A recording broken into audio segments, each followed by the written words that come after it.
as they wouldn't want to probably compete with their own business right by the river. Right. We Does don't seem wanna like a good idea not to do Yeah. that. We're not asking to be a bar separate from our place on the river. We're asking for the occasional permit to have music if we so choose, but to do so responsibly.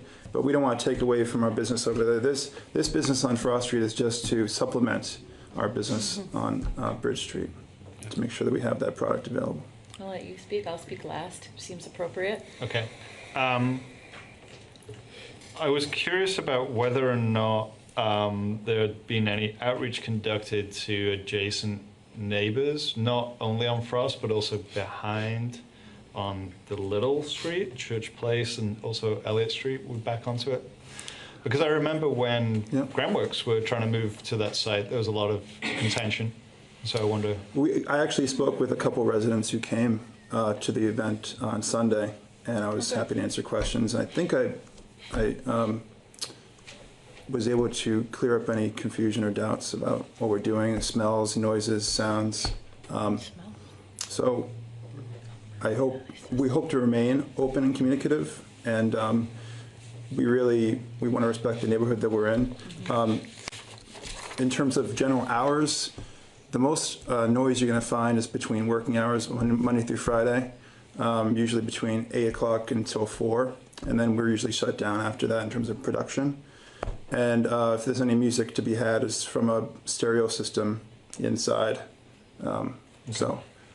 But my email is james@whetstonestation.com. I'm more than happy to always address concerns if there's any issues. Can I have a second question? Yes, please. I see here, some of the events you're thinking up to 100, and I was just thinking about parking, whether or not that would impact on street parking. I know that the transportation center is very conveniently located, but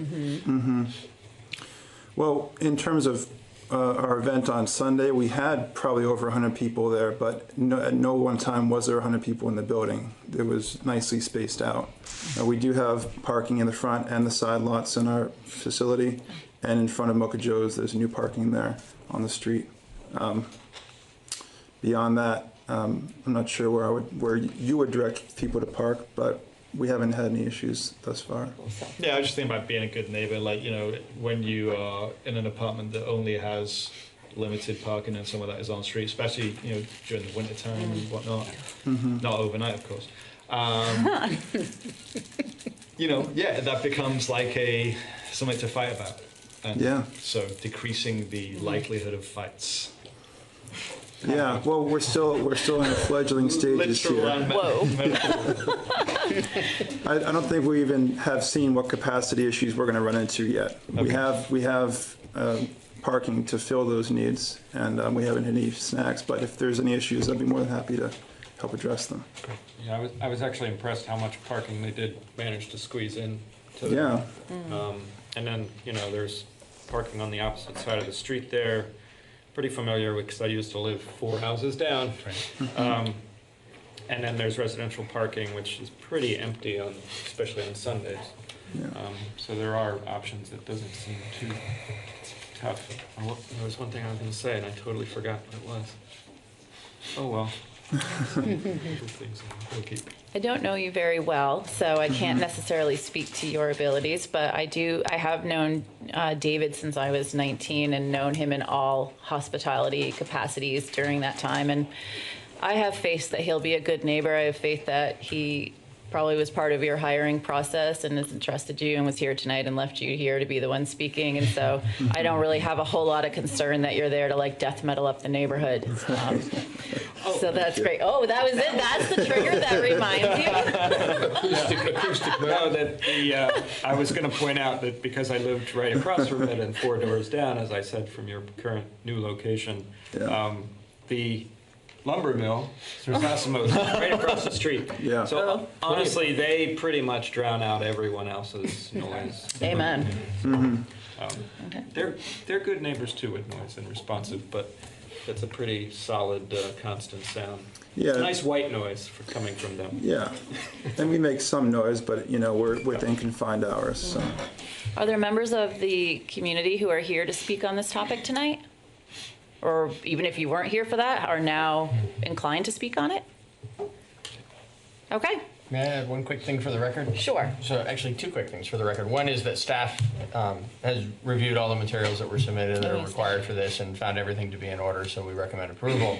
The other thing is just a clarification. I wanted to make sure that it's understood, not so much for you here on the board, but maybe more for folks who are listening at home, that the new location already has a liquor license. So we've had some discussion about sort of that overlap and the uses and activities that are going to go on there, but the question before the board tonight is simply the entertainment license, the ability Yes. to have the music. Right. Yes. Great, good clarification, thank you for that. Sure. Great. All right, I would entertain a motion about this entertainment license for Whetstone Station Well, and I restaurant. move that we approve an entertainment license for the Whetstone Station Restaurant and Brewery to host music events outside and inside at 39 Frost Street. Great, David has made said motion about this entertainment license. All those in favor? Aye. Aye. Motion carries 4-0. Thanks. Thank you very Thank much. you. Great, thank you, James. Good luck. Okay, our next order of business under new business is the Red Clover Commons 2 project. You still with us, Chris? And Chris is still here, hanging up in the front row. If you come over to our table and introduce yourself for the viewing audience. You forgot, I started out doing this. So I'm Chris Hart, I'm the Executive Director of the Brattleboro Housing Partnership, which is the Brattleboro Housing Authority. And we are here because of Patrick Moreland. We are going to develop the rest of the Melrose relocation project at Red Clover. We'll put up a 3-story, 18-unit building, and that will enable us to remove the last people that are at Melrose Terrace and dispose of that property to a better use. So I think Patrick wrote a memo about this. Thank you, Chris. I can summarize quickly, given the hour, that our staff recommendation is that you approve this additional $50,000 for the project, in part because it's sort of in the theme of things that we've been talking about, actions we can take and have been taking and will continue to take to address needs for more vulnerable people in our community. But particularly on this one, beyond just the fact that it does provide needed housing, it provides for finishing up this process of relocating out of Melrose. And the town took a very strong position post Irene that we needed to get that housing relocated from there. We've been happy to be partners with the partnership on that project, but the heavy lifting has been done over a period of years by the team at Brattleboro Housing Partnerships, and we are excited to see the finish line with you. So are we. Yep, excellent. Are there questions or comments on this board about this item? No. I remember we were promised a tour Right when we now, talked about Not it. tonight. get in the car. Oh, I also haven't taken you Just up a on reminder. that yet, I'm happy to So- give you all a tour of We could Red go Clover together, Commons Dan. anytime. Okay, if you'd like. take this That'd be offline. It's a nice. beautiful We building. won't have to warn it, there's just 2 of us. All right, Thank that you. sounds good. I definitely think this is wonderful, and I'll be excited to see this project come to completion, as I know you will be Oh, too. yes. We think 2 years, Excellent, and we'll be moving everybody out. right on. Anything to add, David? No, just Okay. if anybody wants to make a motion. Well, I was gonna see, since it's kind of a Oh, good public idea. thing, is there anybody here tonight who has come to speak on this item? Or is now so inclined to speak after hearing? Forever hold your peace. Forever hold your peace. Kidding. Okay, I would entertain a motion for this supplemental town appropriation to Red Clover Commons. I'll go ahead. So I move that we approve a grant in the amount of $50,000 from program income to Brattleboro Housing Partnerships in support of the Red Clover Commons 2 project. Excellent. Daniel has made said motion for the Red Clover Commons 2 project. All those in favor? Aye. Any opposed? Motion carries 4-0. I realize now I forgot to say that last time. I never asked if anybody was opposed. Like a little practicing dictator here. Okay. So thank you all very Thank you much. so I just much, wanna Chris, say for thank all. you. Patrick's been an enormous help, and getting the community development money is really important because it shows town support for the project. And as we go forward in fundraising, that's really important. So thank you very much. Thank you, Chris, and thanks, Patrick. Yes. Okay, our next item tonight is a semi-annual update to the board from the Downtown Brattleboro Alliance, also known as the DBA. The DIBA? All right, come to the fancy table, please, and introduce yourselves, move chairs around, and make yourselves comfortable as needed.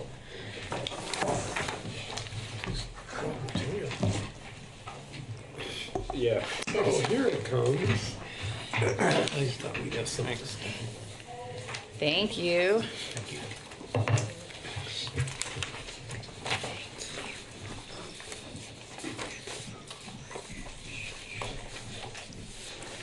I think I might have someone coming to help me. From the CGA, maybe. Oh, yeah? Is somebody coming down to give us a hand? Oh, the remote's on the windowsill there? Okay. Well, Tim, do you feel That looks like qualified? HDMI. Yeah. yeah, this is an HDMI toggle, I thought. But it doesn't look like that friends. If it's a HDMI, just plug it directly into.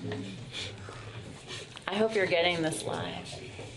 I love technology stuff in the flesh going on. Yeah.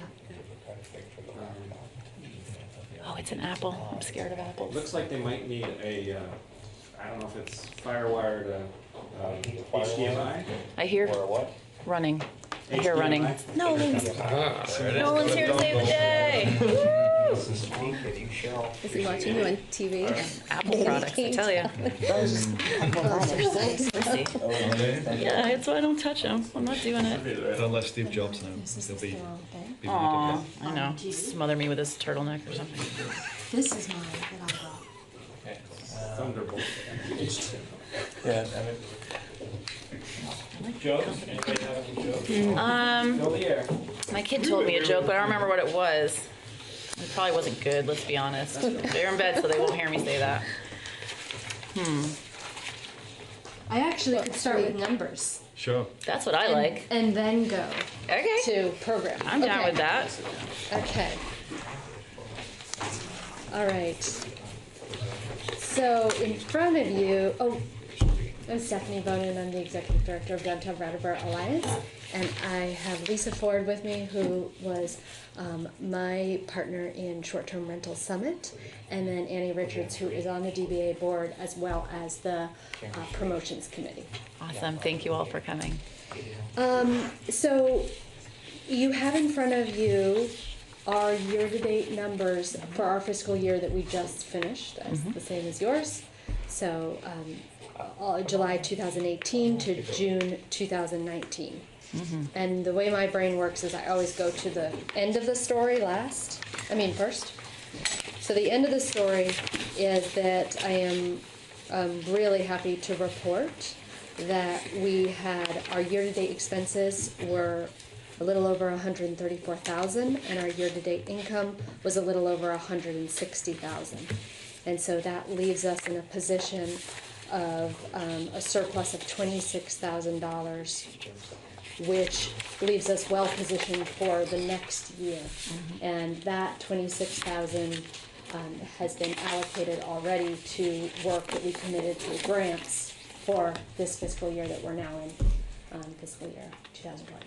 Great. Congratulations. Thank Ending you. in the black. Very much. so that's basically grant money that you haven't used up yet. Haven't even started. It came in through our Great.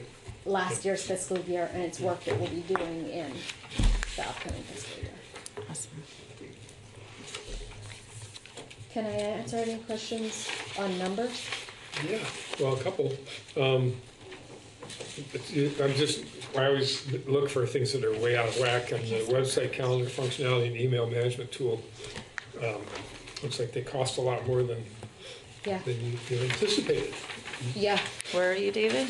Oh, yeah, I'm with you I'm now. sorry, in the middle of the, or second page Yeah, email the management second tool. page Expenditures, yeah. So maybe similar to you all, sometimes I feel like I'm straddling 3 budgets. Yeah. And, okay, so I'm excited that this next budget that I'm now living in is more reflective of reality. So this budget that we're looking at feels like the last budget I inherited without being in this position. So $750 was not a realistic number. Okay. And what you Yep, see, great. 1,140 is equal to the monthly payment I pay for our email management tool. Same thing with website and calendar functionality, with a slight difference in that we took on Planagogo, the community calendar, and that was with a fiscal sponsorship from Brattleboro Savings and Loan.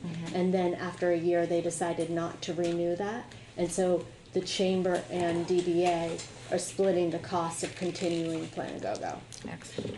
Okay. So anyway, I saw those two, and then a little bit further down of underspending on content development. It seems like something that's really important, so I was just curious about that. I know. It's often the things you overspend, you don't have a choice, and the things you underspend, you reluctantly have a choice. So I too think content development is incredibly important. But when an email management service equals this much a month, Right. Yeah. it's like keeping the lights on. And so we did some content development in terms of photography for our rack cards that go in the Welcome Center. But I look forward to doing more. I see that with my marketing hat on, that still we're not always seeing the full benefit of feeling like we want to invest our dollars in print and radio. And I was the same way when I did this work as well. So I see that that trend hasn't changed. And yeah, that makes sense to me. Always something to note for people who work in that field, of an opportunity to invite some innovation and in that. Radio marketing feels so incredibly expensive. It feels like when you have a small budget like we do in that line item, is it worth putting a little plink in that? Right. But one of the great things with radio marketing is that we were given the Brattleboro Minute, which is a weekly spot that runs from Thursday to Saturday. And so I get to pull from Planagogo, curate it, and record it. Great. And that was sponsored by Brattleboro Savings and Loan for a year, and it's now being sponsored by River Valley Credit Union. So I gave up those radio dollars, but in kind, they're being given back to the community. That's so. great. Yeah. Yeah. This is really good. I like this, that what you've put forth very much. I'm excited that you feel like you're going to be working with something that seems, as you said, more realistic or more reflective of accurate numbers. But I have to say that this is my favorite thing that I've received from the DBA in terms of budget numbers since I've been on the board, for sure. Right. So thank you. Thank you. All right, we will move forward without visuals, even though I'm a very visual person. So often when you're asked to look back over a year, it can be challenging, but also probably a great exercise. I summarized our successes into 4 bullet points. Creating community while having fun, successfully funding our budget, hosting the first statewide summit in downtown, and parking, which includes Bike Parklet, Parking Hero, new app, and credit cards. I think it'll be helpful to summarize, to go into depth into 2 basically parts of our program work. When one of our categories of work is promotions, and so in promotions we have our DBA events, which is Bratt Love Crawl, Brattleboo,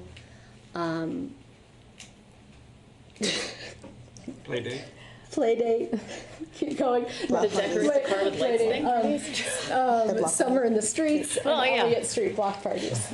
And then the other thing that falls under promotions is our long-term building to get more people to visit Brattleboro and either be return visitors or move here. And under that category is our work with the short-term rentals, and also I don't know why I'm blanking on all of these. The rack cards that go into the welcome center, and then we're going to move right into the two that we're going to go in depth on. So under promotions, Brattleboo I thought I would highlight, and the short-term rental summit I thought I would highlight. So Annie's going to talk a little bit about Brattleboo and how that came to fruition. So Brattleboo, I realized Halloween feels like many, many moons ago, but last October we co-hosted an event downtown in partnership with the Brattleboro Recreation and Parks, Brattleboro Food Co-op, Brooks Memorial Library, Kids Place, miss anybody? We also had volunteers from NECA and Ludo Sports, and basically over the course of the night, the entire downtown stayed open a little bit longer and had a big Halloween event that was basically a giant parade where families and kids could dress up and march down the street in conjunction with the costume contest that the Brattleboro Parks and Rec sponsors, and the food co-op and the Brooks Memorial Library sort of piggyback on either end to have some community activities before and after the Halloween event to encourage, family-friendly activities and also get some healthy snacks into the kids before they loaded up on candy. But we had about 600 people downtown over the course of that night. Most of the merchants volunteered their time to stay open past their normal hours to hand out candy and be part of the event. And another feature that I think a lot of people appreciated was that we also had a component for those with food allergies.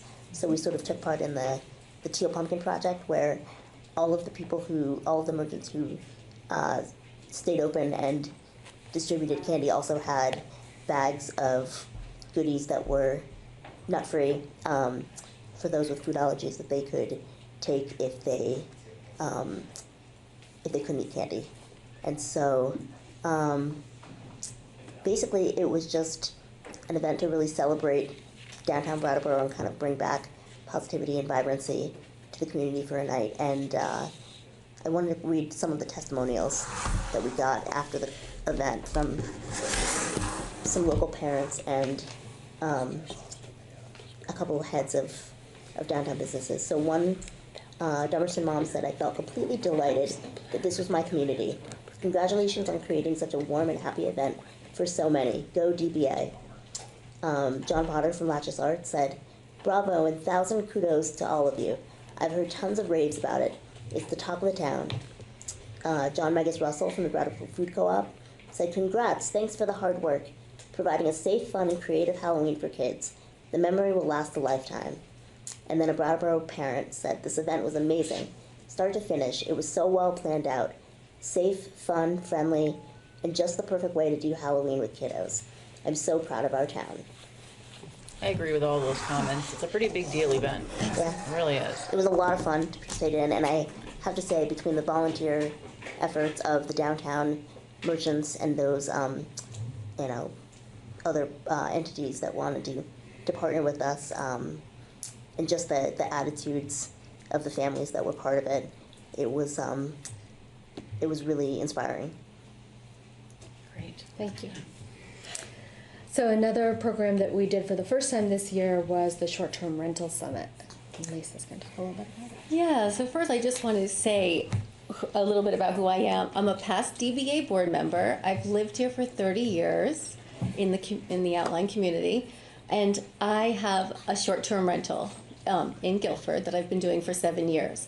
And I really appreciated the opportunity to be able to work with DBA on having the first not only statewide summit for short-term rentals hosts, but really it's not only the first one in Vermont, it's the first one in America. There has never really been a statewide summit happening. And so we were recognized by legislators, by both the biggest web masters in short-term rentals, which are Airbnb and Vrbo. So I just wanted to put that out there. And really what I wanted to do also is tell you our mission. and what our goal was when we put together this summit. So I think that would give you an idea of what we wanted to kind of achieve. The short-term rental summit is for Vermont short-term rental hosts and vacation property owners, designed to celebrate and acknowledge their phenomenal success in our state, to build sustainable business skills, and open up a conversation around state policies and local regulations. So I want to also emphasize this was not an Airbnb summit. This was a short-term rental summit to bring together people in Vermont who run short-term rentals, as well as inn owners. I think what we did, we took this magic formula, and we were able to have both innkeepers and short-term rental hosts and legislators who were all having conversations and viewpoints and opinions about short-term rentals and the impact on Vermont, and bring them together into one place. And so we did that successfully. That's how, we had lots of conversations. We had over 300 people from all over the state of Vermont. And then honestly, we're looking to do this again in May. We're meeting with the senator, with Senator Becca Balin, who wants to follow up with us, because this also kick-started some conversations legislatively. The governor has asked for there to be a review of housing stock so that there could be accurate data on what the actual impact is of short-term rentals in the whole state. Wilmington and Dover, for instance, as a community, received a grant to do a study on what the impact of on all their housing stock, really, so that when they talk about housing stock in general, long-term housing, short-term rentals, affordable housing, they can talk about it accurately. There's I know that there is a theory that short-term rentals take housing stock away from people who need long-term housing, and that was discussed at some points throughout our conference. Mostly on the local level, we had a community case studies panel made up of local zoning people and planning and town planners. And some of those communities had those discussions, but again, no accurate data. I personally talked to the economist for the state of Vermont, as well as VHFA, the director, and all they do is collect housing data. And the response I received from them was that there is no accurate data to determine what the real economic impact of short-term rentals are. So the goal of this conference was to really bring short-term rental owners a lot of them are Vermonters who are gaining some income and honestly raising a lot of taxes for the state of Vermont. And so it was an opportunity for them to come together and learn sustainable skills and learn about insurance and safety and policies that are being put into place. And that's what it did. And in summary, going back to the numbers, the expenses for the short-term rental summit was $16,581.87, and the income that it brought in was close to $26,000. So that ended up being an income generator of a little over $9,000 for DBA.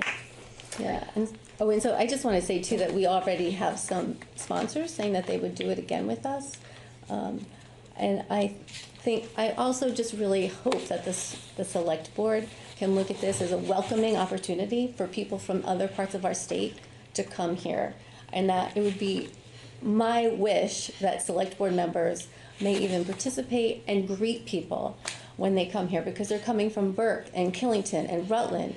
And I mean, to have someone from the Northeast Kingdom come down to Brattleboro, Vermont, I think is a success in itself. So it would mean a lot to me as a person who's lived here for a long time and who's put on a conference like this, to have our representatives, our elected officials at the door greeting people from all over the state. That's it. Can I just say something? I really I think I spoke to maybe both of you actually at some point, but I wanted to be at especially that local discussion, but I had to work, it turns out, because housing is something that we're very top of mind for all five of us, I think, and And Peter too, but you guys. But we certainly have concerns, and we'd love to sort of keep our eye on things. It doesn't mean that I'm necessarily, down on short-term rentals, but I do share that concern of housing stock for current residents, and how if some of that's being converted, then we're technically losing it to short-term rentals. But on the flip side of that is that some people are using that income to be able to stay in homes that they aren't able to afford. So, It does bring in more taxes, but Yes. yes, and Wilmington it's so interesting what Wilmington and Dover are doing, because they received a grant to do a study to actually have clear data so that like a select board like yourselves can make accurate decisions on what the housing stock is, and you can say, oh, this is how many second homeowners we have, this is how many short-term rentals we have, this is how many people would be renting their homes out long-term if they, it's just that you don't have the numbers, and so it's hard to make any decisions without the data. yeah, so I always appreciate that. Yeah. Me too. So to move back into our overall results of the year, I was reminded this morning as we hold our coffee and conversations meeting once a month with the downtown merchants, and that fell on this morning. And I was reminded the power of, and we talked a lot about this in the beginning with all your different agenda items, it was a common thread of the power of community. And so I was reminded this morning that that's a real asset that we bring, is the ability to bring people that are doing like things, and in this case merchants, together talking about stuff. We had 15 merchants today show up, and it's always a good sign when they ended up all wanting to stay over the time, and we met about 45 minutes afterwards in a small subgroup. So that continues to happen once a month. We had over 40 volunteers over the course of the year, and that's my rough estimation, so I would say that's the highest since I've been involved with DBA. And then our social media continues to grow. So national average for nonprofit growth in terms of followers is 13% each year, and the last year we grew by 21%. Great. And then hard to capitalize, but the relationships that are formed. So whether it's sitting at a coalition table together, whether it is reaching out to people like Vermont Smoke and Cure and asking for donations, it's countless relationships that have been formed over the year. Moving on to the next and the last committee that I'll report on, the design committee. The flowers are a huge part, and that's a big part of our budget. We are appreciative that Dick shepherds that, and that I actually kind of think of it as love when he says my flowers, because I know how that feels when something becomes yours.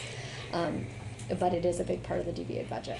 And so flowers, spring, summer, and fall. Holiday lights this year were powered by the sun, which I was particularly enamored by and excited by, and the community tree lit. And then another thing that Dick does that often goes unnoticed is a lot of the maintenance. So painting the boxes that are next to the crosswalk signals, parking meter posts and bike parking.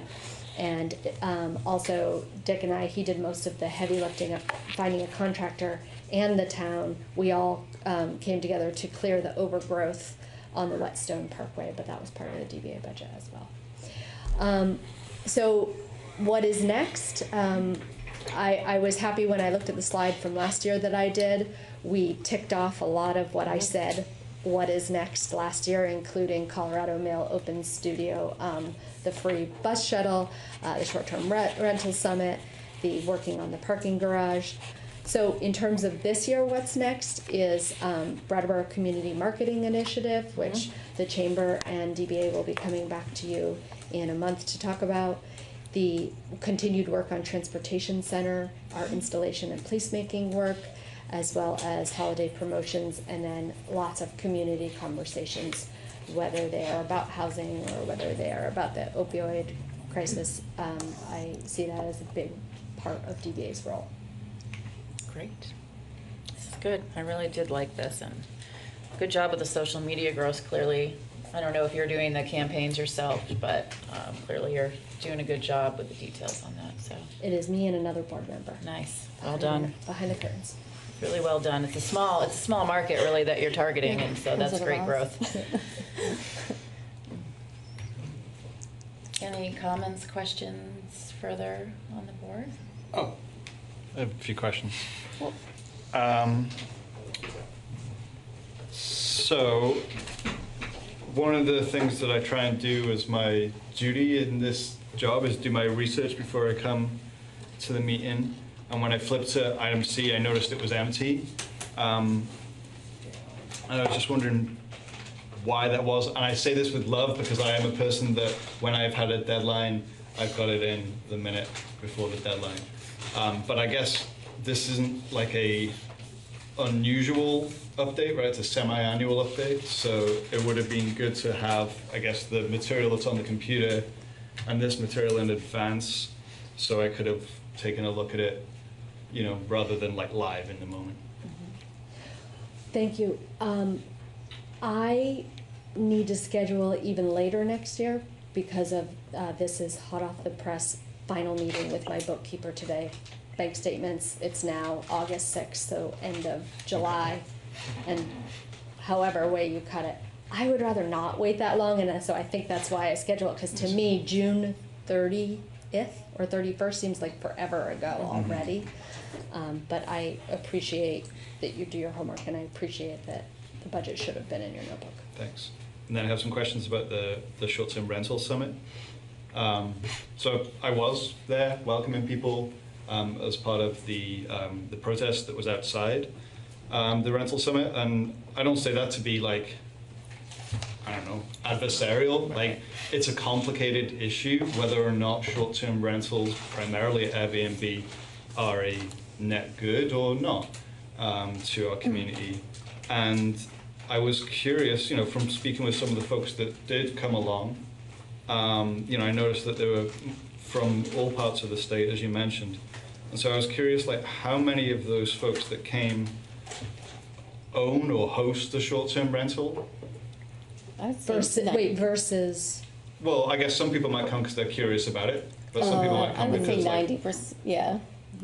Almost all of them. okay, yeah. and like, do you have a raw number on that? Like, No, but We I have can to- yeah, get it to you. I We, sent them. Okay. in signups, we asked them their I figured you would. So we interest. do Right. have that. There was very few, oh, I'm and interested. then of that number, how many of those have a short-term rental in Brattleboro and downtown Brattleboro specifically? Yeah, that was quite a small number, honestly. Right. Yeah. That's kind of what I thought anecdotally from the conversations I had that day.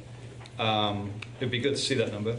And then thinking about the expenditure of $16,581.87 on that event, that, you know, I mean, I see that you made more money than that, but could the DBA have used a similar sum of money to investigate our affordable housing situation in downtown Brattleboro?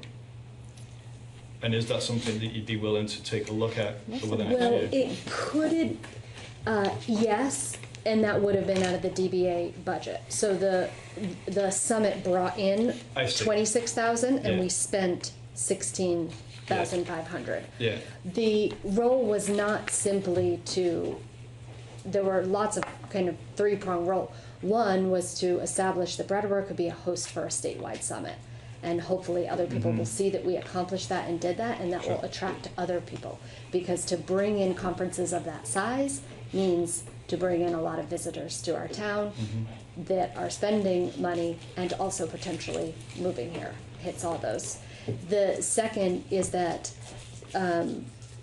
when we're talking about short-term rentals, we're talking about the whole industry of inns, all of these places that are for visitors, and that's part of our mission. Our mission is residents and also visitors, and so we are looking at how do we get more visitors, because it's all a balance. It's all a mix, and part of the mix of what makes our town tick is visitors. Great. And I guess my final question is about the mix. So there's this merchants group that meets for coffee and conversation, and also the DBA is more than just merchants. Is there another group, perhaps of like non-profit staff and directors and members that also meets at another time and discusses how being downtown is part of their life? So we have some nonprofits and some property owners that come to the meetings depending on what the agenda is, and so they'll look at what the agenda is and then decide if they want to come or not. I would love to be invited to a nonprofit mixer group, networking group. So maybe we should. I feel like one of the things that could have been on my list for next year is tapping into the residents of downtown. And Right. they're the hardest group to tap into. So yes, nonprofits and organizations, I feel like we have that in our database, but how do I figure out how to get all of the numbers and emails of residents to be able to organize them? Mm-hmm. That should be my next challenge. I'd love to talk with you about it. Yeah, yeah. And I mean, just talking about mixes of people, we started about 3 or 4 years ago. We tried to just have a meet up with short-term rental hosts in Brattleboro, just in Brattleboro, and that we found that extremely difficult to tap into. Yeah, to tap into. Find. There were about 16 people who showed up, but that kind of gave us the impetus to do this because it was so difficult for us to get them all together. It's a great idea. It was pointed out to me the other day in a way that I think was kind of surprising for me at least. And I shouldn't be surprised because I am one of those people, but like one of the ways that downtown is a vital place is that the people that work in non-profits downtown and the people that live downtown also eat and shop downtown as well. You know, I do that every single day if I'm in town.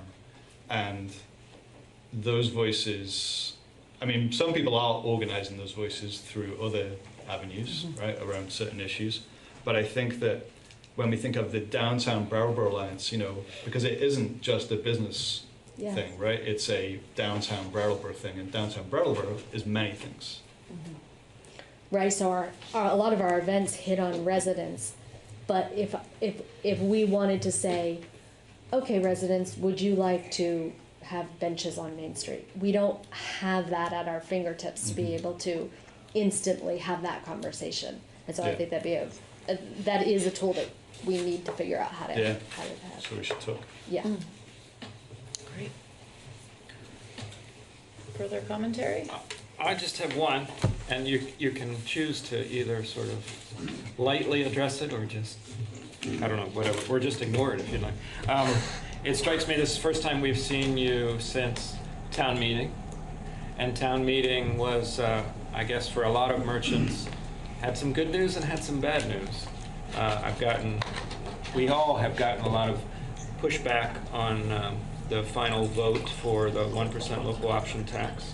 And I've also gotten some great feedback on the good news part, at least from some merchants' perspective, on the promotional money that is coming from the town, arguably from the merchants back to the merchant, to the town, back to the merchants. I just wanted to voice that and give you a chance to let us know how that's going, if you've heard any terrible stories, or are the crowds coming to terms with the 1% added penny that very much greatly helps our town, and vice versa. Any good feedback or bad feedback about the money you are receiving? The sales tax, I have not heard, but that doesn't surprise me. It's August 8th, and it just went into effect July 1st, correct? July 1st. But I will let you know if I hear anything. But I think with most, retail, you're looking at numbers year to date. You're looking at numbers, at least probably the bare minimum would be monthly compared to last year. But yes, I will let you know if I hear. In terms of the marketing initiative, because we have been gathering our project team together, which we have an 11-person project team, building the RFP, putting the RFP out, getting feedback on that RFP, and now we have now started to receive 3 proposals at this point. The deadline isn't until mid-August, and so we've been pretty there hasn't been much to talk to the merchants, so I actually don't think, and maybe they're waiting with bated breath, but I feel like it's been too quiet for them to. I haven't heard any antsiness. I'm antsy, but I haven't heard any antsiness. Okay. So And you're coming back to fill us in on the yes. RFP Yeah. results? Next month, right? Yeah. Great. Yeah. Awesome. Feeling good? Yeah. Thank you so much. This was Thank you very a much. good update. I really appreciate it. Thank you. Thanks. Thank Lisa for us. She had to Yeah. run out. Okay, so no action is required on that item, so we're gonna go ahead and move on to our next item, which is the ordinance amendment. First reading, and this affects parking meters on Grove Street. Peter?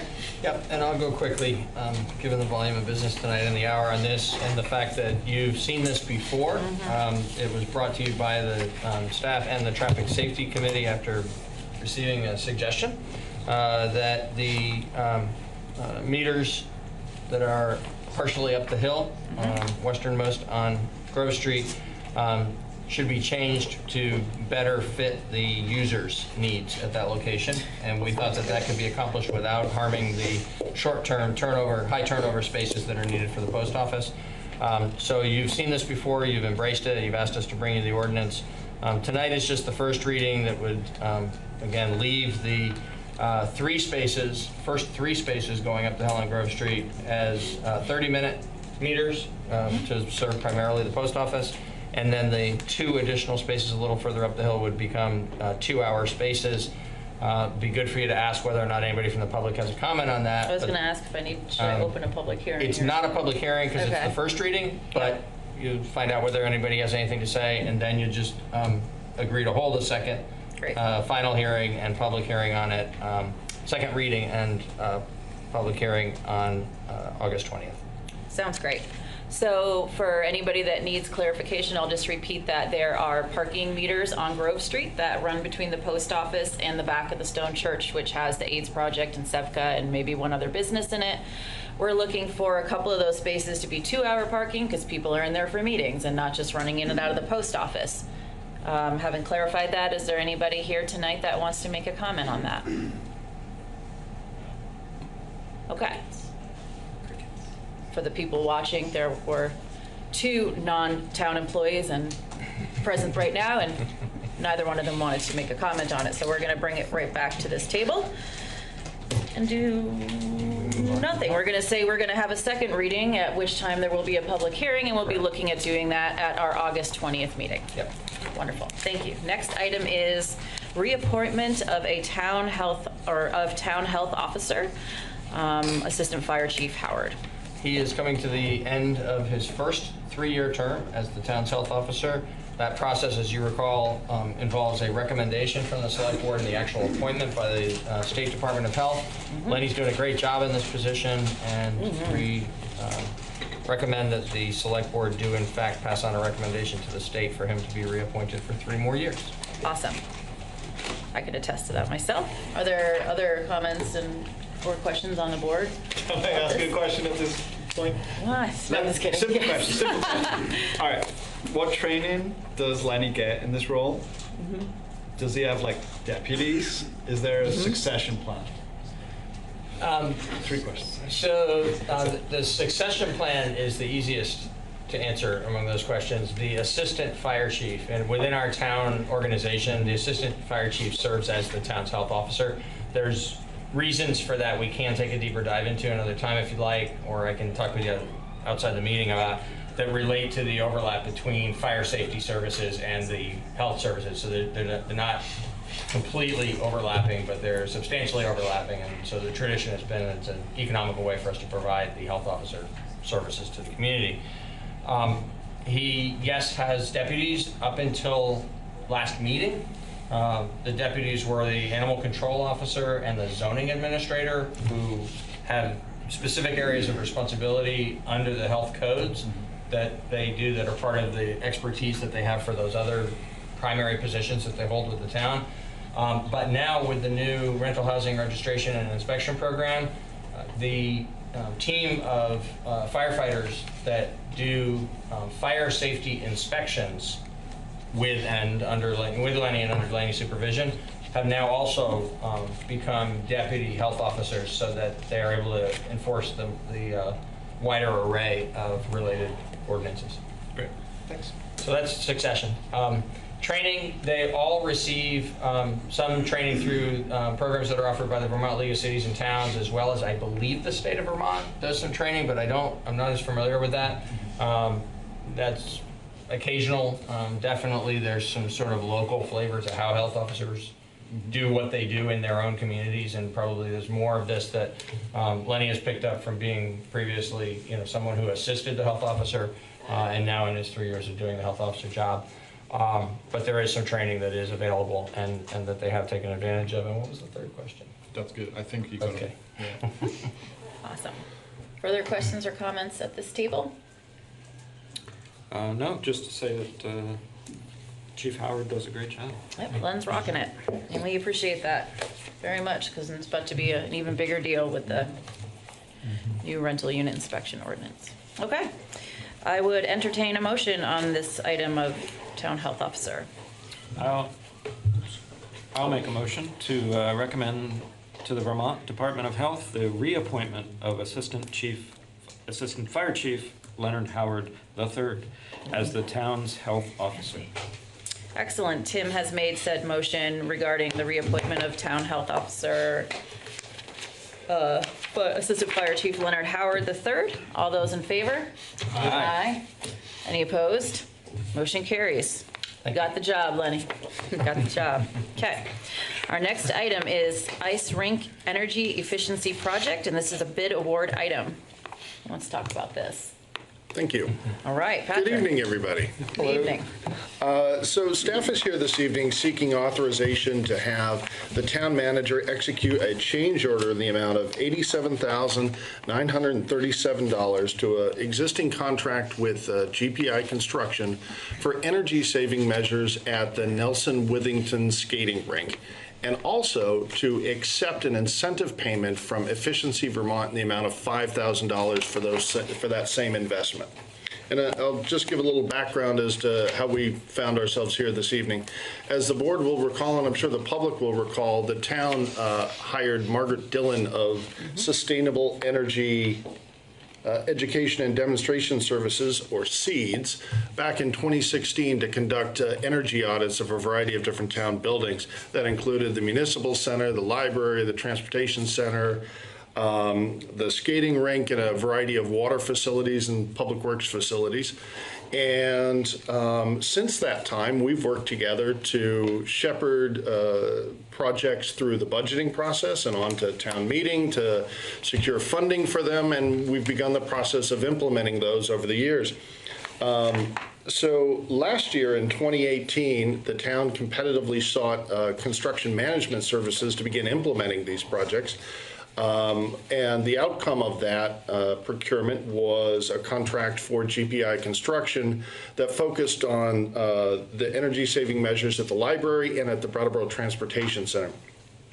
Separate and apart from that, the Rec and Parks Department similarly put the skating rink body of work out to bid and was disappointed in that nobody responded. We didn't receive any bid results. So while we had GPI under contract and we had Steve Horton assisting us with the formation of some of these projects, we took a look at the skating rink project, and what we found was what's becoming sort of commonplace in the implementation of some of these energy savings projects. That is that the energy savings measures themselves have been expertly analyzed, and the recommendations appear to be spot on in terms of energy savings. However, the practical application of applying these energy savings measures to the buildings has been challenging at times. We found that to be true at the transportation center, where we had to have a bit of a change in scope, where window quilts were recommended in a situation where we hadn't fully recognized the style of window that was present. So we had to make some changes there, and we did. We were able to put together a great project and to keep that project on budget. At the library, as you'll recall, there was a whole set of air handling and heating and cooling HVAC recommendations. That project in the end cost almost double what it was initially planned for. But thankfully, due to the generosity of the library trustees, we were able to move forward with that project and successfully complete that project. It's saving money for sure. With the skating rink, I think what we have found is that, once again, the energy savings recommendations were great. However, there wasn't enough in the budget to provide adequately for the finishing materials of making these installations. So if we were to move forward with the project as it was scoped, I think what we'd end up with is a project which was unfinished, which might be a positive project in terms of energy savings, but it would leave the users of the rink with a unsatisfying, unfinished project. So what we've done is undertaken an assessment of the scope of the project. We recognize certain things need to be changed, in part because they've already been accomplished, that being the night setback, which has already been done by staff, and the programmable ice controls, which have already been done by staff. We then took a look at the remaining scope of the project, and really, in keeping with the vision behind this project, we wanted to concentrate on building envelope issues, so insulation and making sure that we're keeping cold places cold and keeping hot places hot, and doing so with as little energy as possible. We are recommending that we move forward by sacrificing the control lights and the water vortex in order to provide a more complete project for the insulation. Just as a side note, the function of a water vortex, and Carol can correct me if I'm wrong, is to allow for the production of ice that is clear and free of bubbles and other impurities, but allows that process to be done with water heated to a lower temperature, thus saving some energy. In an effort to mitigate the loss of the vortex, staff, as of last year, began a process of turning down the water temperature, reducing the energy needs in order to do that. And so far, we've not found any harm or the quality of the ice is being maintained in an adequate and useful way. So there's been some attempt, at least, to recapture some of that energy savings by other means.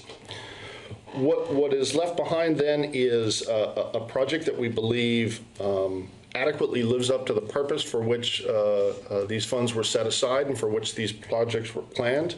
The cost, which has been put forward by GPI, has been reviewed by Steve Horton for its completeness, and he's satisfied that we're getting both good value and we'll end up with a complete project. The project scope has also been thoroughly reviewed by Efficiency Vermont, and not only do they recommend that we move forward with it, they've offered an incentive of $5,000 for us to proceed. If the board is comfortable with this project and gives authorization this evening, we know that the work can be completed prior to the rink opening in October, and so we can begin saving energy at this facility this winter season. Fantastic. So I would take any questions. Questions, comments from this board? The only question I have is about using 2x4s and a block, well, it's a block interior wall, not in the exterior walls, right? Is there,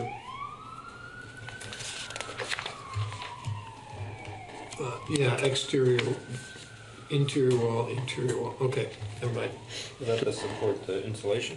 Or? Well, no, I was thinking more that if that was going to be on an exterior block wall, there would be moisture problems during every season. So I was wondering about the materials, but in the interior, it's different situation. Okay. I have questions about our progress with the energy saving measures in town buildings, unsurprisingly. Fantastic. And I'm really glad that this one is presumably going to move forward, and that's great. And I was kind of wondering, like, you know, we've done some of this work already. Are we seeing a reduction in our usage? Is that evident yet? Are we tracking that? You know, I mean, I asked the question at the last minute about how we're doing with our goals that are set out in our town plan. And I kind of see this data piece of it, you know, as an important way to kind of evaluate our success in these projects. So how are we doing? And if we don't know right now, that's okay. I'm sure we can gather up the information. And then refresh my memory is the status on other town buildings, where they are in terms of the energy saving work that we had proposed in that audit. There is a chart floating around. I'm not sure it's been updated, but we don't have that in front of us because probably you didn't expect that question. But it could probably be sent out. Yeah, well, and what I think we ought to do as part of the report that we're going to provide for your consideration for the next meeting is update that report so that you have from the Margaret Dillon audit report, you know, you have an update of where we are, the progress we've made, and to the degree that we can provide you data about, you know, the impact that we have seen. Right. Some of that will be more sort of isolatable, if that's a word. Like what happened down at the transportation center will be pretty focused on a before and after there. But in any event, we'll do the best we can to bring you results. We can definitely give you an accurate reading of what has happened and what still remains. Mostly what remains are large investments to be made at facilities where we weren't ready to make a big decision like that. So one example is there's a pellet boiler system that is recommended to be of a scale that would actually serve this building and the library. And we still aren't exactly sure what we're going to be doing with this building, but until recently we were very unsure what we were going to be doing with this building, and so we haven't moved forward with that project. It does look like if it all works out the way we are expecting and hoping with the Wyndham and Windsor Housing Trust, that we actually will be able to implement that project and have the pellet boiler serve both buildings. And then a similar situation exists with recommendations that were made related to the Public Works facility, where we're doing feasibility study work right now about the long-term needs and how we can address those long-term needs at that facility, either on that site or elsewhere. And until we're further along in that process, putting a lot of money into the existing facility didn't make sense to us. Okay. Does that sit well with you to have the update at the? Oh yeah. I'd love to have all that data. Great. Excellent. Further, were you done, Dana? Yes. Okay. Further questions or comments on the board about this? I'll just make a quick comment that I guess it did make sense in this case that GPI was chosen because of the relationship, and but you know, normally, obviously, for the public's knowledge, we would probably send something like this out for bid to make sure that we're using public funds correctly. But so, you've already explained. Yeah, we did bid this not in this exact scope, but we bid it initially and didn't get bids, and so then as it got reworked as a change order to the existing contract with GPI. Got it. Thank you for that clarification. Tended to say something similar to that in a really bad way.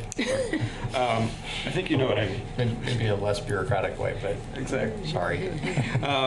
And the only other thing I wanted to say is that I want to point out that this is looks like a pretty well thought out project that satisfies part of our goals for the energy efficiency upgrades using talented current staff. Steve Horton, who is our contractor in these matters, and partnering with Efficiency Vermont. So I just want to point out that it's a successful outcome using current staff. Excellent note, Duly Tim. noted. Okay, I'm going to cut that off now. Is there anybody in the public that would like to speak on this item? Okay. So I would entertain a motion regarding, well, I moved my paper, so this change order for the ice rink. Yes. There we go. David, would you like to do it? David's busy. We're done. No, No, go ahead. Okay. Do it, Tim. I'll make a motion to authorize Town Manager Elwell to execute a change order in the amount of $87,937 with GPI Construction for implementation of energy savings measures at the Nelson Withington skating That says staking. So, skating rink at Living Memorial Park, and to accept an incentive grant for this project from Efficiency Vermont in the amount of $5,000. Awesome. Tim has made said motion regarding this change order at the skating rink. All those in favor, please say aye. Aye. Aye. Anybody opposed? Motion carries. Wonderful. Okay, we are now moving on to item G, which is maintenance equipment vehicle lift. And this is also a bid award, and I see Steve Barrett already taking position at our fancy table. Thanks, Steve. This is my favorite. I think we should put a tablecloth on it. Yeah. So the Public Works Department received the following bids for a maintenance equipment lift. Mac Tools from Walpole, New Hampshire, $12,800. That particular bid did not meet the bid specifications. Mac Tool also put in a second bid for $18,110.99. Lift Tech Auto Equipment from New Hampton, New Hampshire was $18,168. And Mohawk Resources from Amsterdam, New York was $16,500. I'm recommending that we accept the low bid that meets our specifications from Mohawk Resources for $16,500. We're proposing to fund this lift from the Highway Capital Fund balance. Staff currently relies on a combination of floor jacks, jack stands, creepers, and maintenance pit to service Public Works vehicles and equipment. The lift will improve efficiency and safety for staff servicing our mid-size equipment. Awesome. Before you started speaking, Tim whispered, "This is my favorite," and I have to say, it's mine too. I really like this item. It's really exciting and good idea. I was really excited about this. It's very uplifting. Nice, Daniel. And there's the joke. We were looking for a joke earlier, and now it's come now. So kudos. I love this. I think it's great. You guys need an extra creeper? I don't use mine anymore. We're trying to get away from... I don't like the word creeper. Yeah, we would use one, though. Just want to go on record. I don't even like him saying that. I don't. I just think we should change the name of creeper. Okay. Like a Minecraft thing? Other comments and questions from the board that are more on point than what I just said? This is a portable? No, this is an actual lift that you would see at a service station. Oh, right. Right, I got And my so lifts confused. it's for our mid-size vehicles, like a pickup truck is between 7,500 and 12,000 pounds. This will go up to 18,000 pounds. And also our small cars. So this will allow the mechanics, instead of going down into a pit, like we have the 1950 style walk down into a pit, to work on these vehicles, to change tires at the proper levels.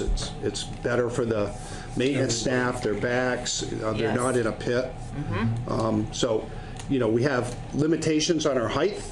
Otherwise, we could get a bigger lift that would do the bigger dump trucks, but that's in the future. Okay. So this will satisfy all the smaller parts of the fleet, all the pickups, service trucks, cars.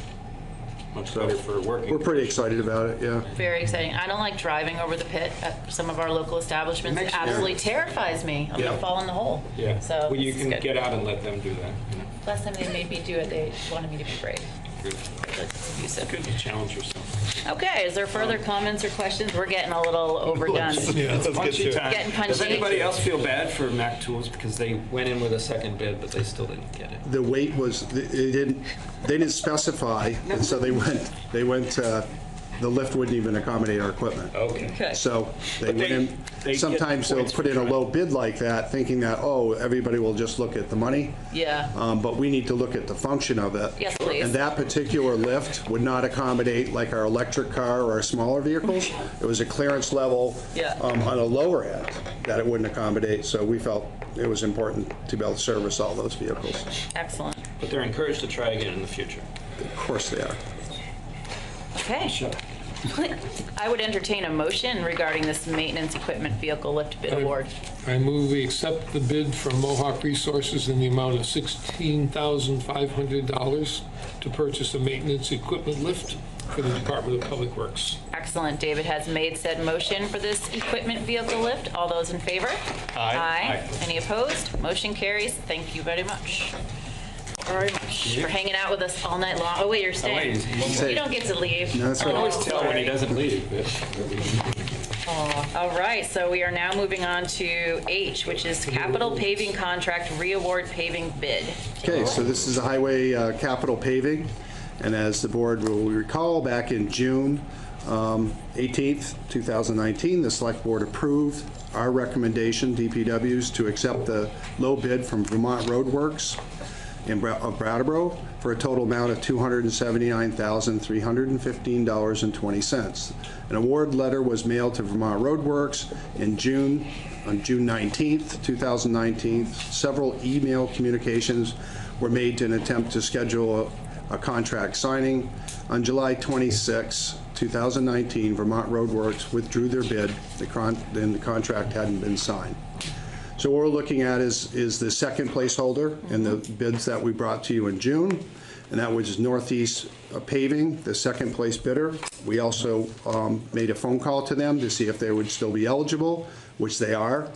So they will honor their same bid price that they gave us back in June for $307,018. They'll be able to complete the project by original deadline in September, which we're pretty excited about. Excellent. So we're recommending that we award the contract to Northeast Paving for $307,000, $100,000 in 18. The current balance of the capital road budget is $351,000. And the Class 2 paving grant from V-Trans will contribute $41,600.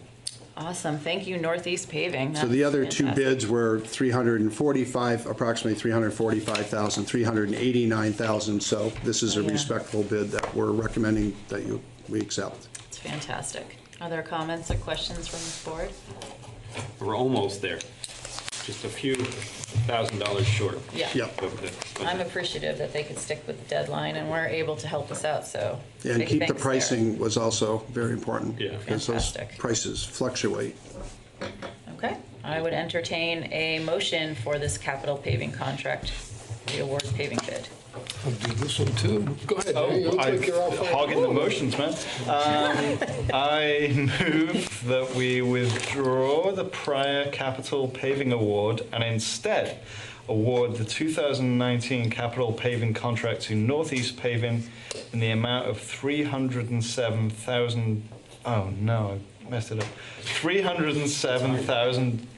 $18. Just say the number. That's what I do. 307018. That's No what I do. cents. Perfect. I guess. Okay. Daniel has made the motion for the re-award of the paving bid for the capital paving contract. All those in favor, please say aye. Aye. Any opposed? Motion carries. Now, thank you very much for hanging out all night. You're doing Are overtime you for Northeast this, right? Paving? Yeah. Thank you too. Oh, I am. So I've Gosh. been here for a couple hours. Just Yeah, you have. address you briefly. My name is Warren Clark. Hi, Warner. I will. Use the mic, please. Oh, sorry, Warren. My name is Warren Clark. I am with Northeast Paving. I'll serve as your superintendent for this job. Awesome. Thank you. Nice to meet you. I hope you enjoyed the meeting. Yeah, thanks for hanging with us for Definitely a shock. 3 hours and 15 minutes so far. And we want to really thank you for honoring the bid and the original schedule. Yeah, we're very appreciative. We do appreciate that. Thank Thank you. Okay. We are now moving on to. I feel so bad. What? Oh. We are now moving on to the item of consider providing childcare for select board meetings and other community events, and this is a discussion item. Daniel, would you like to discuss the discussion? Sure. So it is 9:29 p.m. on a Tuesday. At this point, the only person from the public who's in the room is my wife. I feel like she's biased. You are here doing work, Russ, so yes, you're a member of the public, but you are also working. And so I guess the impetus for me asking for us to consider this on the agenda was when the fire department put on the forum about opioids. I had a few community members express interest in going and would have been better supported in going had there been childcare. And I mean, if you'll remember, that was a ridiculously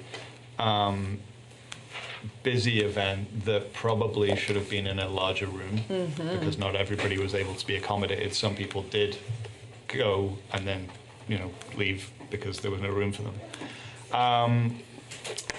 and I think it's, you know, kind of fairly well understood in the world that if we want to increase participation in our democracy at this kind of level, making sure that our meetings are accessible is vital, right? So we already made some good strides in the last year with making town meeting and those informational sessions before town meeting more accessible by providing childcare.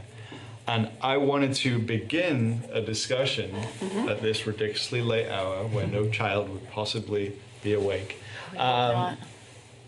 about whether or not that's something to consider for these meetings. And I suppose one further thing to say about that is some of the feedback I had from folks in the community who are really knowledgeable about what it is to raise children and try and also participate in civic life talk not only about the need for childcare, but it's also about the timing of meetings, right? So here we are, 9:30 on a Tuesday, and even if a family member wanted to attend and needed to bring their kids with them, they're kind of arriving at around about bedtime. It's called the witching hour. Yeah, so tell me more. I don't have kids. I was a teacher for maybe with older kids, but I would never bring my kids. What you got to say about it? Well, for me, I would definitely, I always choose in-home childcare, but I also have a 5-year-old and a 7-year-old, so to speak, and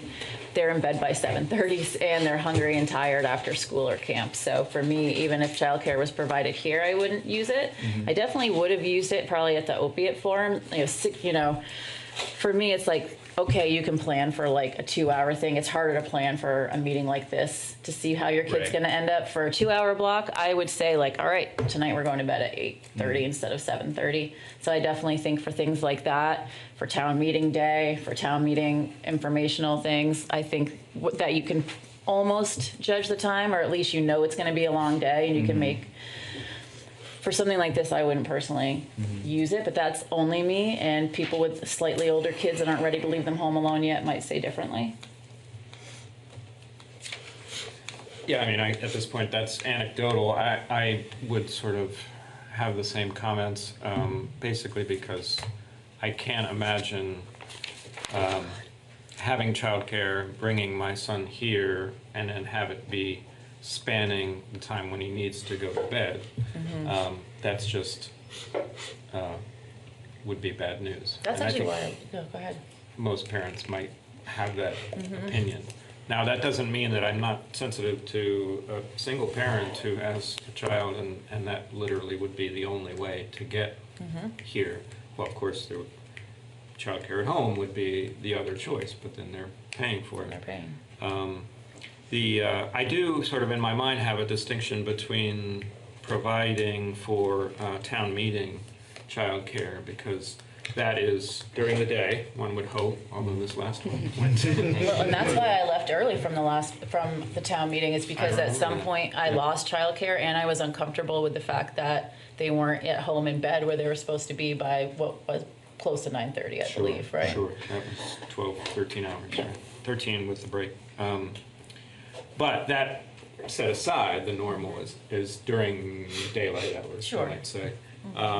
And we have the advantage there, at least, well, we have the advantage where we have our town meeting currently is in a school where we have some structure in place. We have insurance certificates, and these are all things we would have to consider if we were going to try to budget out something like this. So it pushes into sort of that's maybe not something that we can reason. Before I'll just say I would have to hear from a lot more parents that they really feel that they could participate more with this, and it would be value-driven decision for me. Mm-hmm. Right now, I don't see the value being that much across all parenting experiences. Right. I've heard from a handful. For this meeting. Yeah, got it. For the forum, wouldn't it be cool if we could move stuff like that to the library and then have childcare in the upstairs? Mm-hmm. What? Yeah. children's library, you know, Children's children's room. Yeah. Yeah, and I think in defense of the point about space, I think everyone was a little surprised at. Oh, yeah, no, I. Oh, yeah, yeah. Yeah, I I don't know, have any you know. blame for that either. Yeah. That was I a was surprise. surprised. But yeah, I mean, I wouldn't be opposed. I just think that promising it on a regular basis would be, it's a pretty big ask to the taxpayer, and we need to just weigh the value of it a little bit more, I think. No, I don't agree with any of that. I don't think there's a single viable argument that can be made for not providing childcare. There's a whole range of people that would be able to take advantage of it. It might make us, I'll speculate that we might be a little bit more family friendly in terms of the way we go through our meetings and conduct our business. And the school district has been looking into this for a few months now. There are licensing issues, there's space issues, how many hours, all of those kinds of things. Most of that work is being done, and the town staff could contact them and get an awful lot of the information. Rather than reinventing the wheel, it sounds Exactly, like there's a yeah. good conversation And to be had. the issue is finding people to do it. Yeah, I'm sure. It's a cost, there's no question about it, but if we had it, people would come. If nobody came, then we could consider not doing it. But I think in this day and age, there's just no argument. There's no justification for not offering it for a public meeting. Yeah. I know there are lots of people that wouldn't use it. It's not convenient, or you wouldn't want to do it to your kids. But so what? Yeah. Well, I mean, that's my parent. You know, everybody's kid's different and has Yeah. different abilities. And different people So are you motivated tolerate to get to bedtime and meetings. stuff. I've and- never and- judged anybody's bedtime parenting. So are you saying that the points that I made are not viable points? That I don't see the value in it when it comes to the... No, I think that our responsibility as a public entity is to provide childcare so that women with kids or single parents can come to our meetings. And I think there are a lot of reasons it's expensive. We might not get many people that use it, but if a couple of people use it, that makes it worthwhile.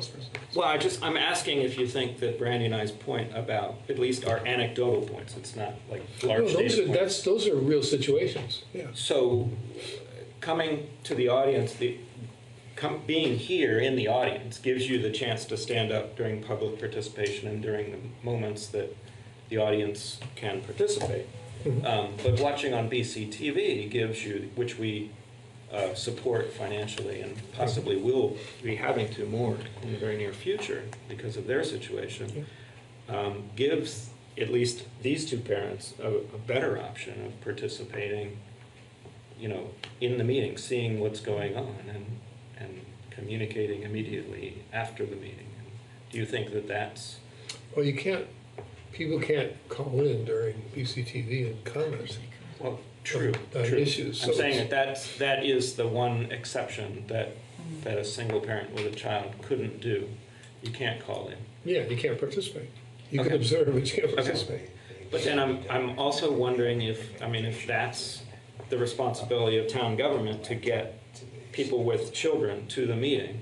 Is it the responsibility of town government to get people without children to the meeting, for instance, with transportation?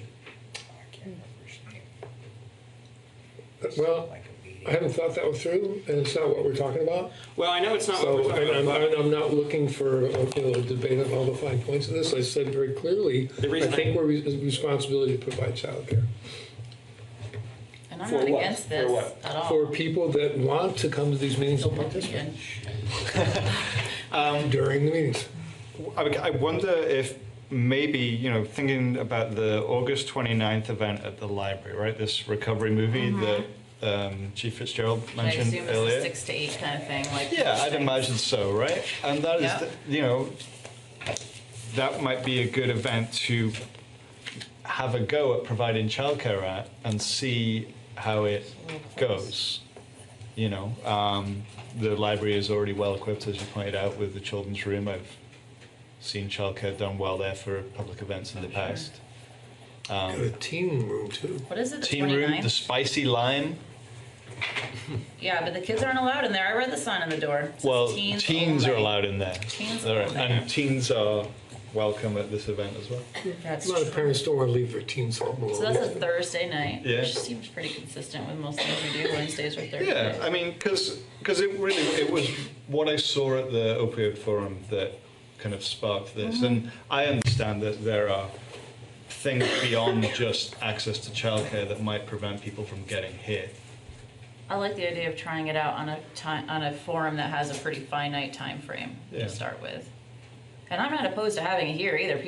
Some kids party all night. I was just mostly speaking from my own experience on, I was taking this not as like taking a stand conversation, but like I was literally taking the word discussion, literally. Right. So I was talking Me about also. I was talking about my Yeah. feelings. Yeah. But I'm not against this at all, and I think if we were to try it out, I would feel a better level of success starting with something like a 6 to 8 forum, even though I know this isn't a forum, but I'm just using that word because I'm tired and I forgot what it is. An event. An event. Yeah. Yeah. Screening. Sorry. May I offer something? Yeah, please So do. I think it's not a consensus, but the majority opinion that I'm hearing pretty clearly from the discussion is that you'd like to try something on the 29th. I think that's doable, but what I've got to check on there, I think that the library gives us an opportunity to eliminate some of the things that would otherwise be issues we need to really thoroughly review to make sure that we could safely and legally offer the Like service. at the fire station, I don't know how that would have looked.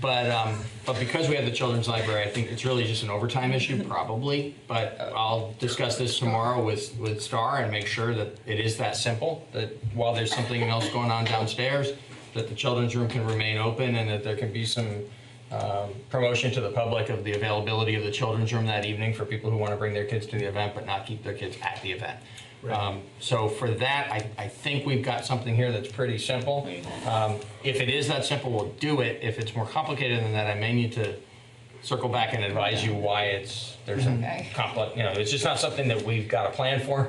Right. So I want to be careful about just saying absolutely positively we can make that happen, but we will try. Outside of that, I think the board does need to give some greater consideration. We can learn from what the research that's being done by the school system.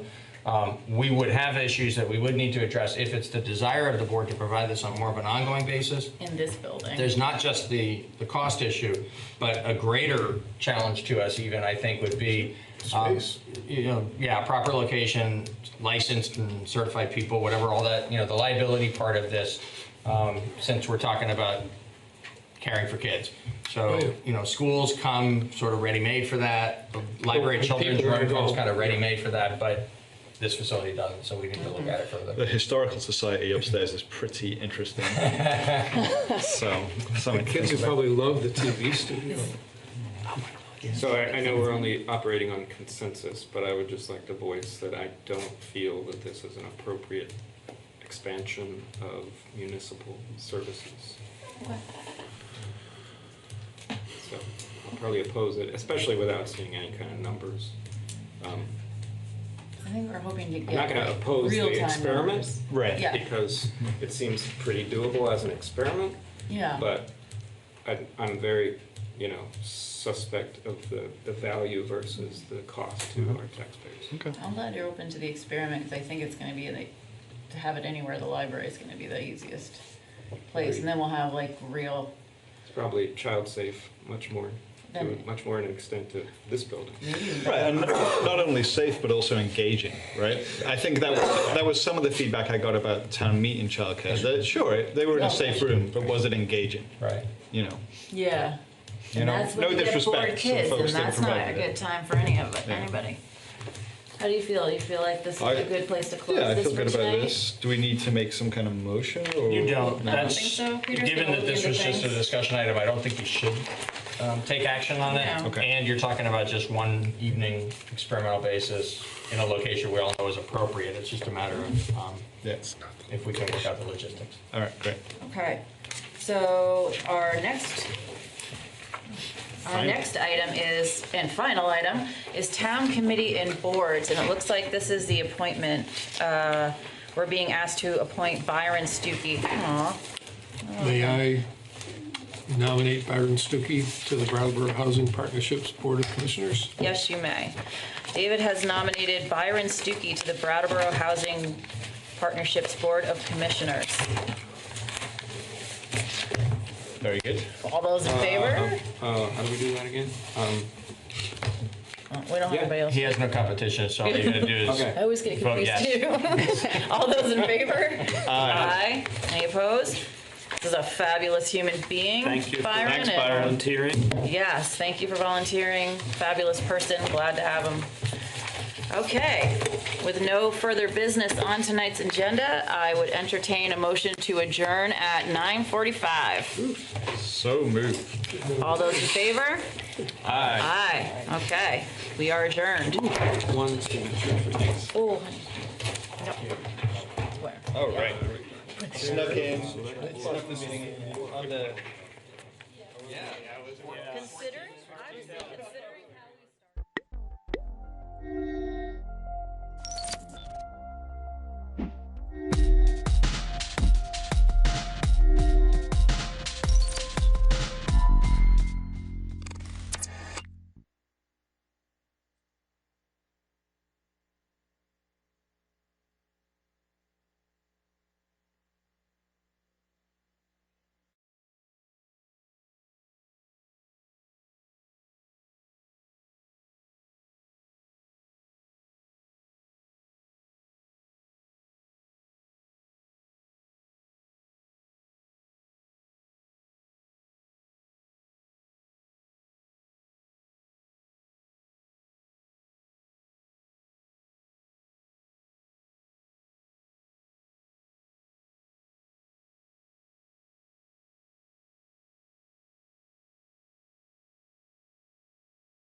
Good evening and welcome to Vermont Democrats. I'm Bob Hooper, representative from the New North End. I'm joined tonight by John Kalaki, who is from South Burlington.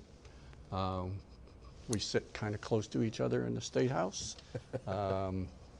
And we're here tonight because my idea of, and I'm going to start watching the television instead of watching the camera, my idea of what happened over the course of the legislative session this time is that we got a lot of stuff done. A lot of people seem to be focusing on the fact that 2 or 3 bills that were really high priorities didn't make it through the process. And I think that's, worthy of note, but it's not worthy of a singular focus because a lot of the things that happened in the legislative session I think are pretty stellar and worth talking about. Speaking of talking, call-in show, live, 862-3966.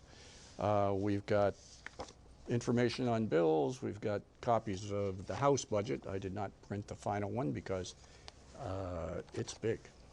And we'd appreciate hearing from you. We might be able to address a bill that you had a particular interest in. John? Well, yeah, your comments. Yeah, held up the House budget, and that's for me as a freshman legislator.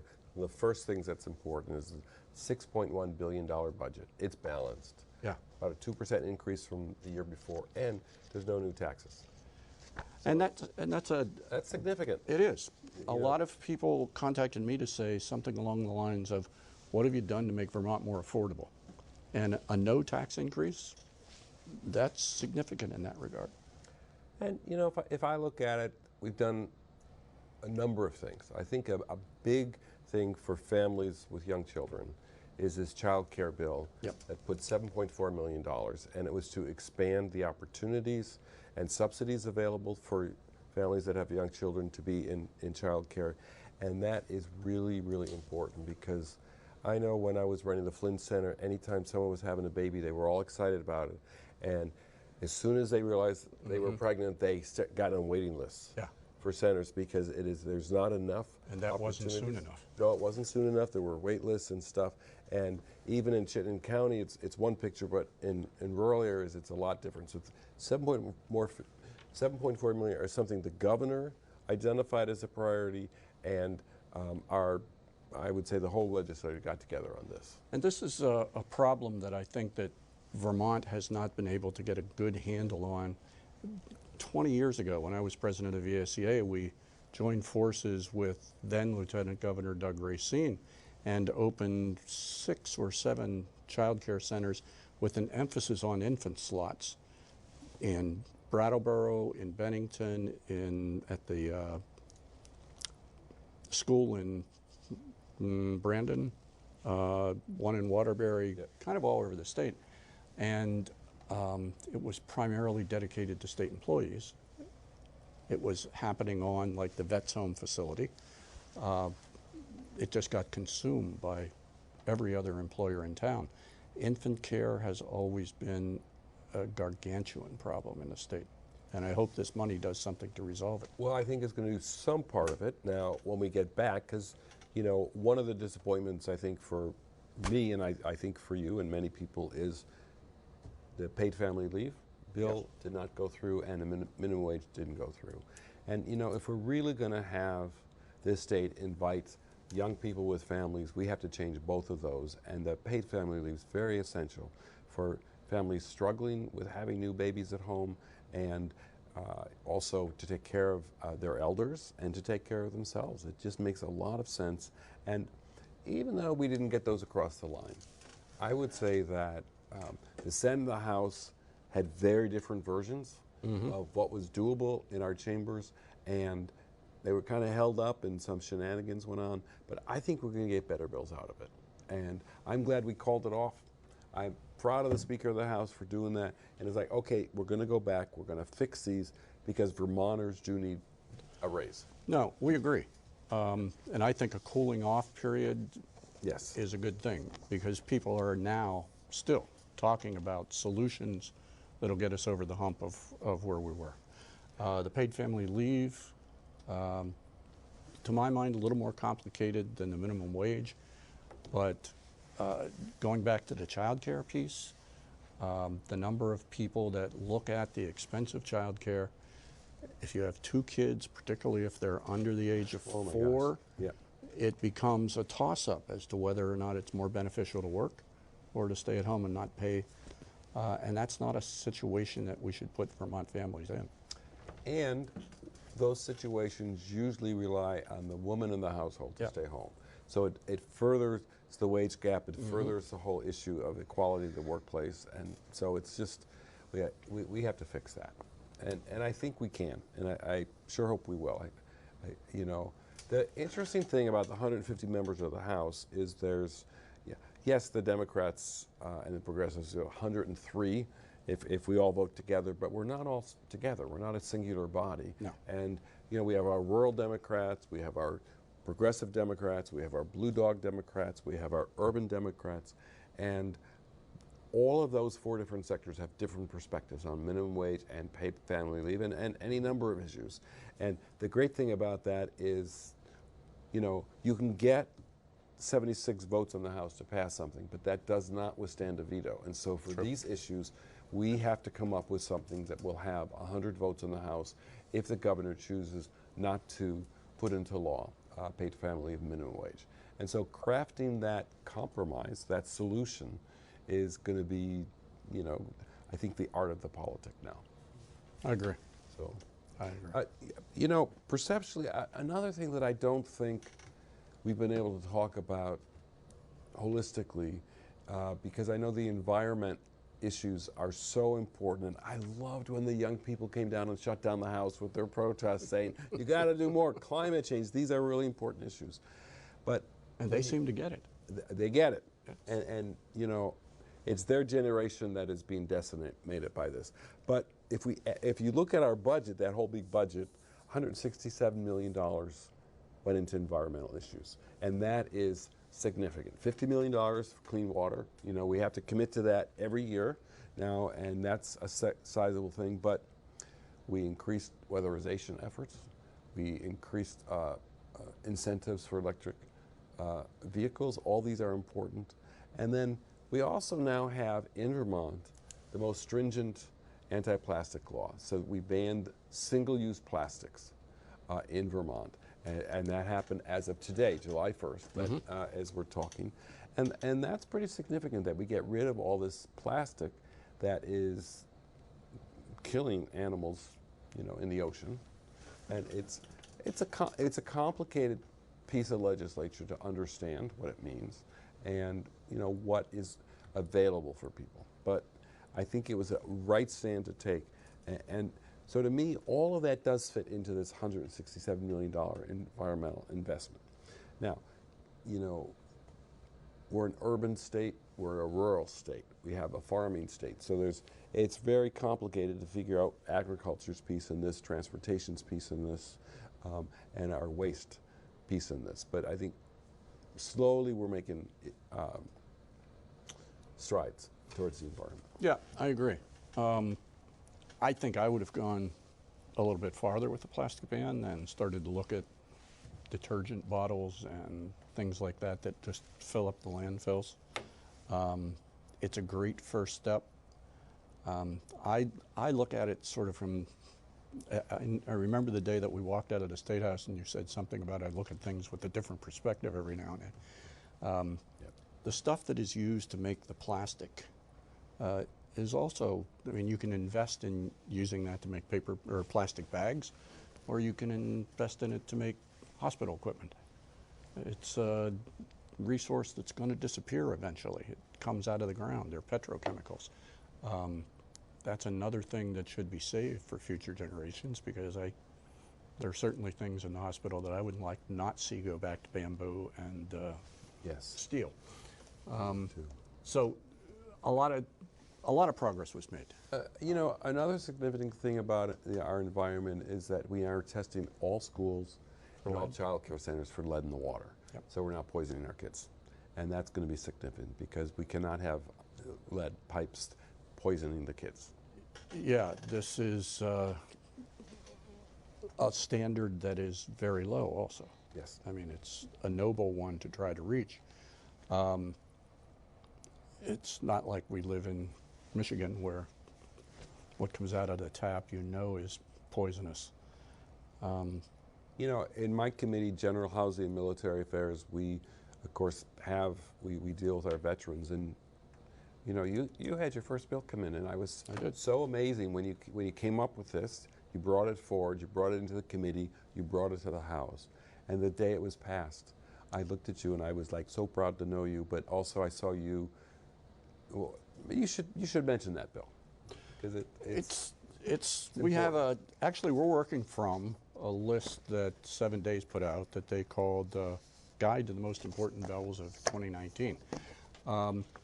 Were 2 veterans bills that I put in. One dealt with, and this is the one John was talking about, we came into the committee, veterans who do not have anybody to claim their remains once they're cremated have stayed in funeral parlors a long, long time, never getting to the point where they get that final honor of being buried someplace with honor.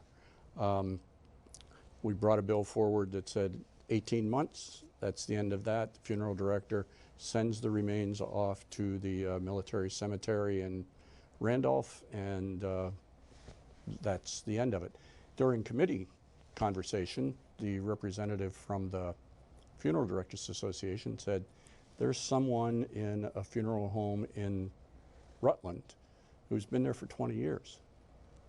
And that really raised people's interest. This bill had close to 75 sponsors, I think. That's half the House. It was a great bill. And 2 weeks ago, I was up at Norwich University, where the governor signed into law the open burn pit registry. Yes. And this is something, of course, in my committee where I learned about, because I didn't know. But it 10,000. Not new. No, it's not new. 10,000 Vermont veterans since 1990s who served in Afghanistan and Iraq. In the bases, what they would do is burn all the waste in these football field-sized landfills that were open, and it was human waste, it was all the garbage, it was the computers and stuff, and it just permeated and just covered all of our men and women that were serving there. An airborne love canal. And they're finding there's atypical cancers that are happening, and it looks like it is this generation of veterans, Agent Orange. And so the Department of Defense has this open burn pit registry, because they're saying, well, it's presumptive perhaps, but it's not causative. We need more data. So what we're trying to do is to encourage all of our veterans to sign up.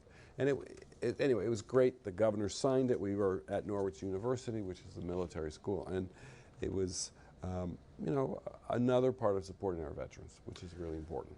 And as I mentioned, this has been the military's way of disposing of just about everything they don't want to carry out of a theater of operations for a long time. And it's make a big pile of something, throw gasoline on it, hit it with a match, and the cloud of whatever just rolls over everybody. And once again, we're back to plastics, burning plastic, an incredible aggravator of your lungs. Not good stuff. So this is a great step for people that have been exposed to that, and they'll be able to go back and make a case for themselves, which brings me to something I think we should talk about, which was the medical monitoring bill, which the governor vetoed. Up to speed? So originally there was going to be, particularly grew out of things that were happening in Bennington with the water being contaminated with fluorocarbons, and an obligation for corporations to basically say, we're going to pay for people who have been exposed to this stuff so that their insurance or their personal wallet is not making sure they're not getting sick. For some reason, governor said no. I suspect we'll be back on that issue next year. Several bills that were vetoed, I think we'll be back to talking about again. Undoubtedly, the 24-hour waiting period, I hope, raises its head. I considered that to be an excellent compromise between gun owners and people who wanted as much safety as they could draw from telling people that you can't just walk into a gun store and walk out with something.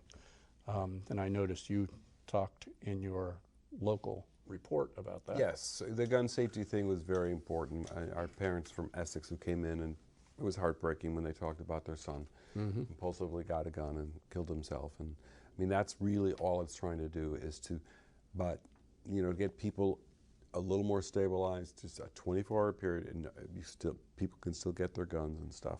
But the governor did veto that. Coming out of the House, we did not have 100 votes for that. And I'm not sure that when it came time for a veto override, some of those people might not have changed their minds. Yes, yeah, we'll see.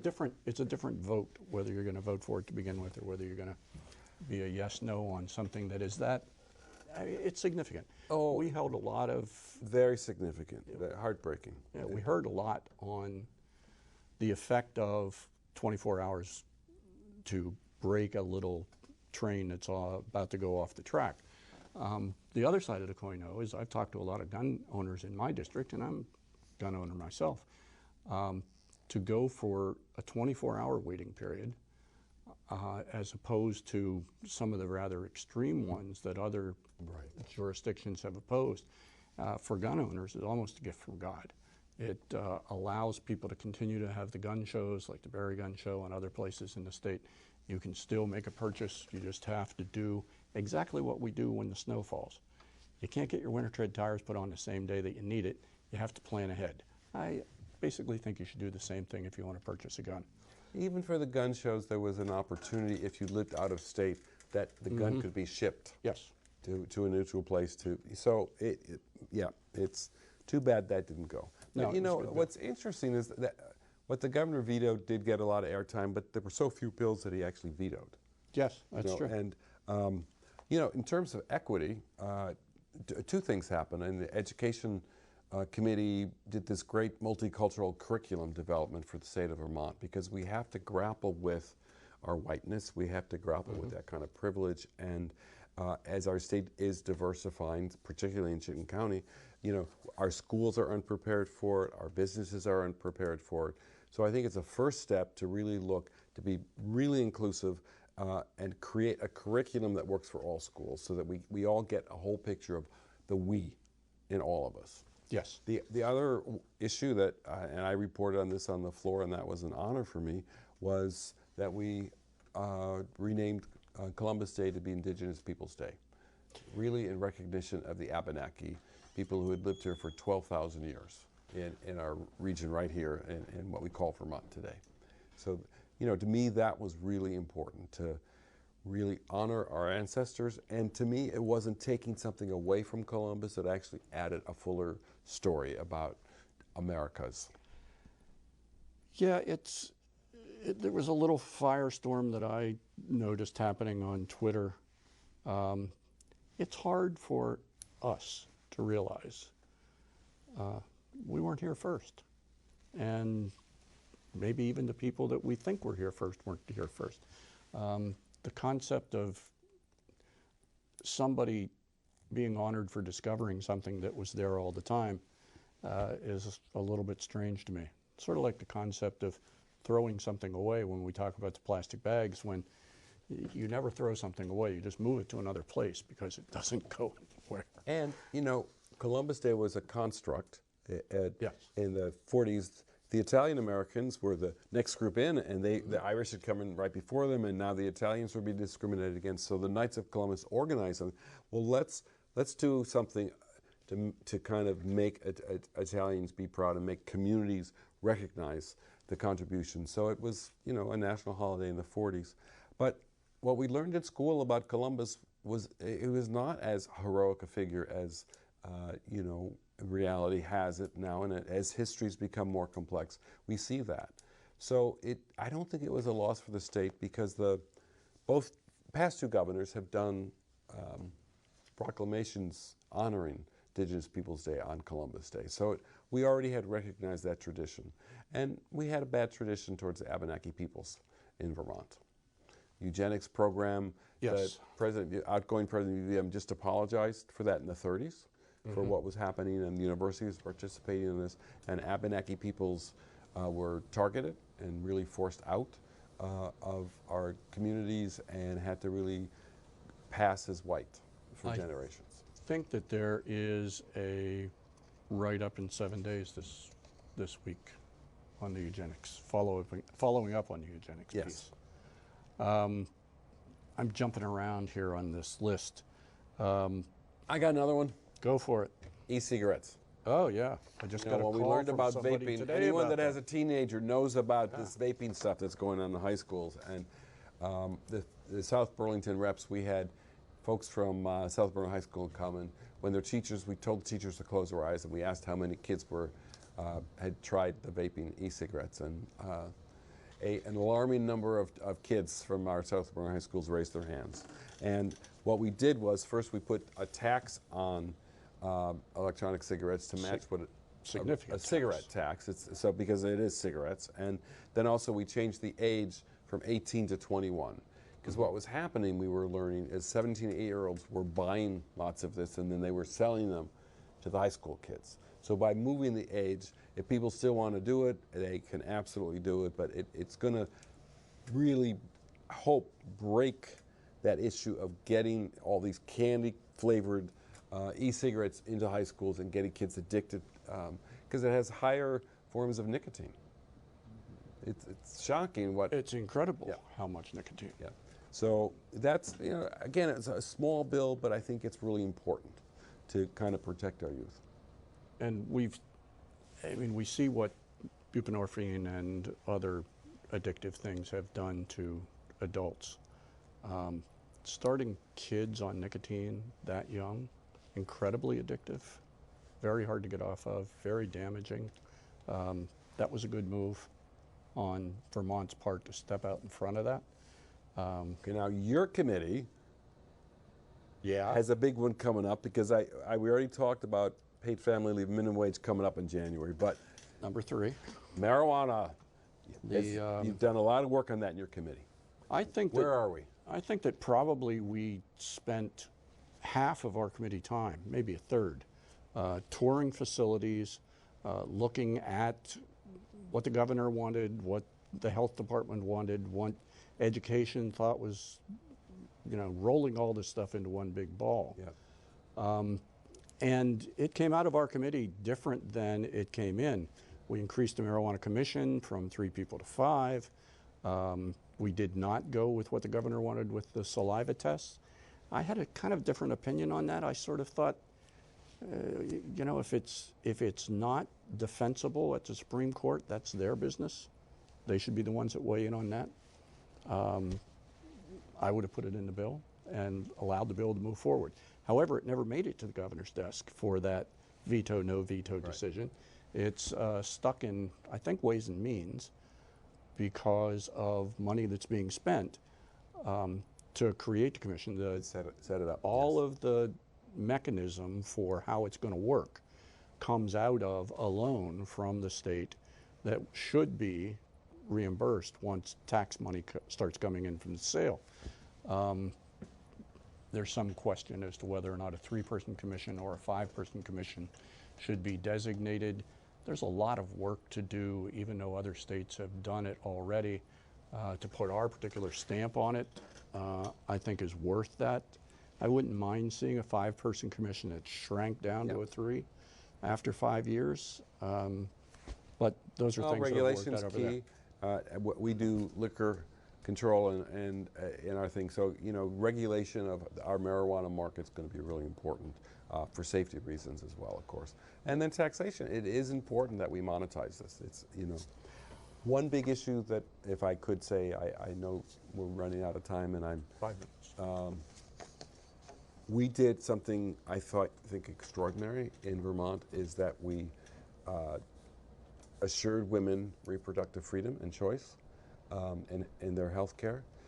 And at first it was like, well, gosh, we're doing this early in the session. Yeah. And, we didn't expand access. We just codified current regulations with Roe versus Wade that is nationally what is happening. And we just said that's right for Vermont, and then watching this cascade of other states around this country limit these freedoms and choices. It's really choices. One doesn't have to do this, but limit them. It's kind of staggering. So I'm very proud of Vermont. Yeah, I agree. And the concept that's sort of in my head is that we did nothing to change anything that exists in our state now, except we put it on paper. And now it's in a little green book that's on a shelf. And it's a good thing because it makes it harder to change. People know what's going on. And it's significant. I think as guys sitting around talking, you don't really understand the importance of, gee, I didn't really plan for this. Gee, I don't really want to do this now. Those type of decisions are much more earth-shattering. I went back and forth whether, should we be voting on this at all? Just say, we give the power to somebody else to decide. Yeah. Well, I'm proud of us for doing that. And, it's interesting for me as a legislator because on the abortion issue, on the guns issue, even on, we had a bill coming up around vaccinations and giving, and I bring in my thoughts on these things, but we have these hearings. Yes. That we all sat through, that it's people for a bill or against a bill. And it was really interesting for me to try to be in an open learning space, to try to understand other people's perspective, because these are emotional issues. People were really fired up on all sides of these things. Yes. And to really sit there and say, okay, I really want to try to understand. I didn't, it informed me a great deal. I learned a lot. I'm not sure it changed my votes on any of these, but I also realized that these confirmation biases that happen, that these circles of information, especially on social media now, people are just reinforcing one side of something. And I get stuck on that too. I'm thinking, oh, well, that's interesting. Like, I'm probably only affiliating with like people. And this year in the legislature has been about, no, you're serving the people of Vermont, and you got to understand that. True. And I think the issue that you just bring up, I think will be much more on point next session. The vaccination, I have a couple of people in my district who I've talked to about it. It's going to be a real touchy subject. Yeah. Personally, for our system of government, we are supposed to protect those that are least able to protect themselves. So I lean towards saying the kid that has immunocompromised, or the adult who's going through cancer treatment and is equally susceptible. Those are the people that should get our attention and our consideration. And our protection. Excellent word to use in this case, I agree. So I will have to be convinced that inoculations are not the best thing in the world. Well, we will be hearing a lot from advocates on all sides of this. And I say that having just gotten my first of 2 shingles shots, and it hurt for days. I got both of mine as well. Yeah, it's a good thing. So I think that we are down to probably less than a minute. Any closing remark? Well, as a freshman with another freshman, it has been great to kind of be in the same stream with you. And also for me, at this point in my life, to be a learner again has been humbling and thrilling. It's been an incredible period of service, and I like doing it with you, Bob. Thank you very much. And I too, John. John, we know each other from his tenure at the Flynn as the director, made great changes and served the community well there, and I think is serving the community well now. Good to see you. Thank you, buddy. All right.